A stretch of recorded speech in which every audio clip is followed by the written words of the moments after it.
Ok, sur la table support, donc en fait, c'est tout ce que va envoyer votre client en termes de tickets de débugage, de tickets d'aide, de tickets de n'importe quel ticket en fait que votre client pourra potentiellement remplir. L'idée, c'est quand même de le synchroniser avec votre méthode de travail. Donc là, du coup, moi, je vais vous mettre un exemple de type de ticket que je peux avoir auprès de mes clients. Pourquoi on le fait sur Airtable et on laisse pas la main au client de vous envoyer les modifications? Parce que en général, il- quand il y a quelque chose à débugger, ou qu'il y a un truc qui fonctionne pas, ou quoi que ce soit, en général, c'est soit un message WhatsApp, soit un Telegram, soit par mail, soit un fichier Excel, soit un fichier Word, soit un PDF, soit des captures d'écran, soit une vidéo, machin. Ça peut être vite le bordel après de pouvoir rattraper du coup les choses à débugger. Donc c'est pour ça que le mieux, ça va être de créer votre méthode de ticketing.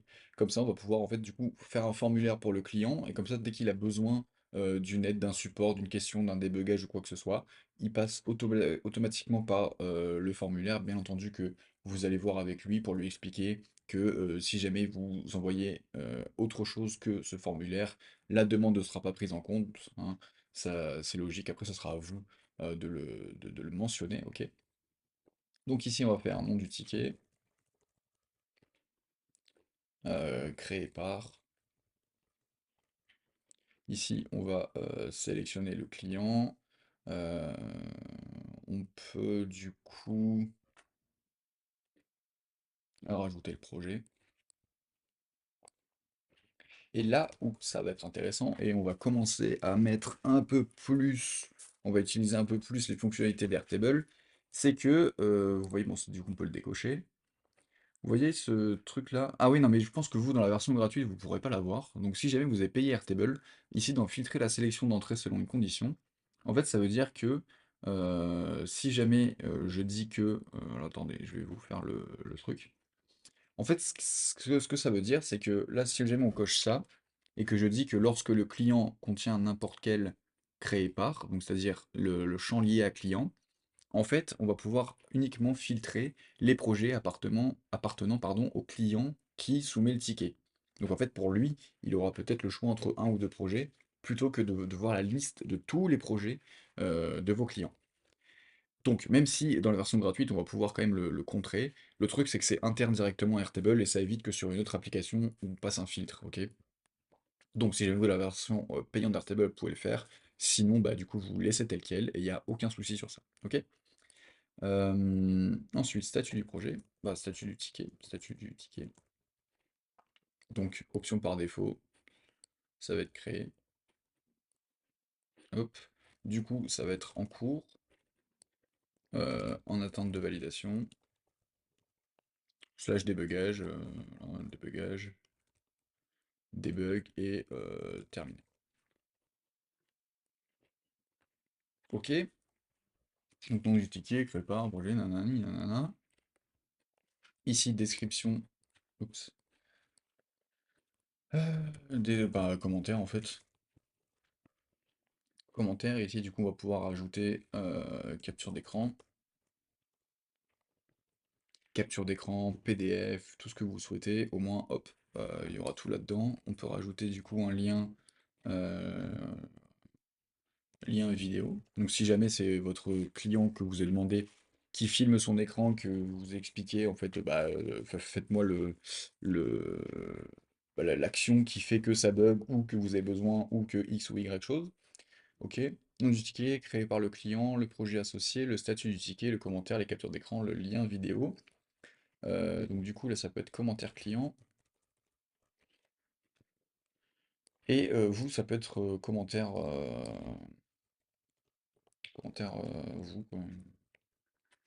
C'est-à-dire que du coup, vous allez pouvoir mettre aussi, vous, vos commentaires, vos notes perso, en fait, directement sur le ticket. Ça permet aussi d'avoir un suivi directement là-dessus. Ça, bien entendu, date de création, euh, date de création du ticket. On va faire ça. Et là, par contre, ce qu'on peut rajouter, c'est du coup dater de la dernière modification, donc qui sera différent de date de création du ticket. Vous pouvez le voir ici. En fait, c'est soit on met à jour à chaque fois qu'il y a une modification dans la ligne, soit on va pouvoir dire que c'est par rapport à un champ spécifique. Donc là, du coup, il va pouvoir nous dire, OK, sur quel champ tu veux que la date et heure de la modification de ce champ interviennent. Donc nous, dans l'idée, on va faire statut du ticket. C'est-à-dire qu'à chaque fois qu'il va y avoir une modification de statut du ticket, et bah du coup, la date et heure de la dernière modification va se mettre à jour. Date et heure, dernière modification. Si jamais vous vous souvenez plus de quel champ vous avez mis, entre parenthèses, vous marquez le champ du statut. OK. Ensuite, bien entendu, le petit ticket ID avec record ID, on ferme la parenthèse. Et je pense qu'on est pas mal. On peut faire par contre lien vidéo client et nous rajouter aussi euh, lien vidéo réponse. On peut faire aussi réponse document. Ce qui va faire que bah, voilà, si jamais vous avez besoin d'envoyer un document par rapport à ce que la personne vous a envoyé, si c'est des modifications de contenu de texte ou quoi que ce soit, bah, vous, comme ça, vous pouvez aussi envoyer directement ces documents-là. Le client pourra le voir depuis son ticket. Et je pense qu'on a fini pour la table support. Comme je le répète, je suis désolé, mais bien entendu que si jamais il manque des fonctionnalités ou des champs ou quoi que ce soit, on va pouvoir retourner dessus. C'est le gros avantage d'Airtable, c'est que c'est modulable. Bien entendu que c'est modulable le temps qu'il n'y ait pas trop de données, parce que si jamais il va y avoir quand même une quantité astronomique de données, ce que je vous souhaite, après les modifications dans les tables, ça devient un peu compliqué parce que du coup, si jamais on bouge certaines informations qui est dans une automatisation, dans un scénario make que X ou Y chose, ça peut vite devenir compliqué. Donc c'est pour ça que là, sur une base vierge, on s'en fout de revenir genre 2 jours plus tard sur une table parce qu'il nous a manqué une fonctionnalité ou parce que lorsqu'on va du coup découvrir l'application, il va nous manquer certaines fonctionnalités. Rien ne nous empêche de le refaire en amont. C'est pour ça que là, la base vierge, elle est très très bien et que dans tous les cas, je vais vous inciter, une fois qu'on aura fait notre interface, le portail client, etc., à bien tout tester, à lister à peu près toutes les fonctionnalités que vous souhaitez. Comme ça, après, si jamais il y en a qui manquent, qui ne sont pas en vidéo, vous pourrez me les envoyer et je pourrais vous aider à les créer. Ok? Donc, pour la table support, je pense qu'on a fini.